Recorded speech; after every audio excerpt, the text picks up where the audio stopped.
Здесь для женщин и для мужчин послание о том, что вы будете вместе. Женщина будет с мужчиной, мужчина будет с женщиной. Может быть, вы сомневаетесь, может быть, вы переживаете за свои отношения, либо за брак, может, поссорились, поругались, либо какие-то помехи серьезные есть в виде там третьих лиц, да, треугольник, четырехугольник. Вы должны сегодня знать, что вы обязательно будете вместе. Это ваша судьба. Быть вместе – это судьба. Впереди вас ждет длинная и широкая дорога. То есть очень много еще событий будет послано вам на двоих. И будете идти вместе, рука об руку.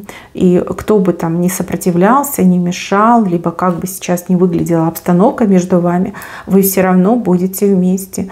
И тот путь, который вам по судьбе, вы точно вместе пройдете, держась друг за друга. Вот рука об руку держась. Вот, будете